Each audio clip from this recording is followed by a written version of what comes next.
Pigeons వల్ల మనకి lung damage ఏమైనా అవుతుందంటారా? అంటే మనం రెగ్యులర్ గా మన ఇంట్లో కానీ బాల్కనీలో కానీ డాబా పైన ఎక్కువ పీజియన్స్ ఎక్స్పోజర్ ఉన్న వాళ్ళకి లంగ్ ఎఫెక్ట్ అయ్యే అవకాశం ఉంటుంది. ఇది వెరీ ఇంపార్టెంట్ క్వశ్చన్ అండి.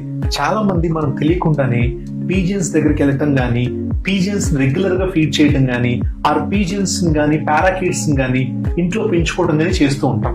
సో దీనివల్ల ఏంటంటే ఆ పీజియన్స్ డైరెక్ట్ గా మీకు ఏం ప్రాబ్లం క్రియేట్ చేయకపోయినా వాటి ఫెదర్స్ నుంచి వచ్చే ఎలర్జిక్ ప్రోటీన్ కానీ, ఆర్ వాటి డ్రాపింగ్స్ నుంచి వచ్చే ఎలర్జిక్ ప్రోటీన్, ఫీసెస్ నుంచి వచ్చే ఎలర్జిక్ ప్రోటీన్ కానీ మీకు ఎయిర్ లో మిక్స్ అవుతుంది. సరౌండింగ్ ఎయిర్ లో ఆ సరౌండింగ్ ఎయిర్ లో మిక్స్ అయినప్పుడు మీకు ఆటోమేటిక్ గా ఆ ఎయిర్ అనేది మీరు ఇన్హేల్ చేసినప్పుడు లంగ్ కంటిన్యూస్ ఇరిటేట్ అవుతుంది. అది over a period of months కానీ over a period of years జరిగినప్పుడు, ఒక రోజు 2 రోజులకి ఏం కాదండి, over a period of months కానీ ఇయర్స్ జరిగినప్పుడు లంగ్ అనేది will go into a state of interstitial lung disease, ILD అంటాం. దాని పేరు వచ్చేసి హైపర్ సెన్సిటివిటీ న్యూమనైటిస్, హెచ్ఎస్పి అంటాం. It is a type of ILD, interstitial lung disease. ఈ ILD అనేది ఎట్ టైమ్స్ ప్రోగ్రెస్ కూడా అవ్వచ్చు. ఇనీషియల్ టైంలో కనుక దాన్ని రికగ్నైజ్ చేయగలిగితే మనము దానికి కొన్ని మెడికేషన్స్ స్టార్ట్ చేసి 4 to 5 months లో దాన్ని క్యూర్ చేయొచ్చు. ఇది కనుక ప్రొలాంగ్డ్ గా కంటిన్యూస్ అయిపోయి కరెక్ట్ టైంలో మనం ఐడెంటిఫై చేయలేకపోతే అది ఫైబ్రోసిస్ కూడా కన్వర్ట్ అవ్వచ్చు.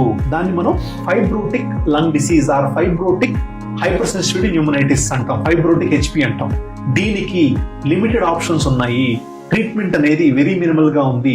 కొంతమంది పేషెంట్స్ లో ఈ ఫైబ్రోటిక్ హైపర్ సెన్సిటివ్ న్యూమనైటిస్ వల్ల లంగ్ ట్రాన్స్ప్లాంటేషన్ కూడా చేయాల్సి వస్తుంది.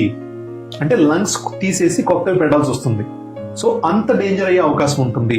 So better not to expose yourself to pigeons, pets or parakeets regularly.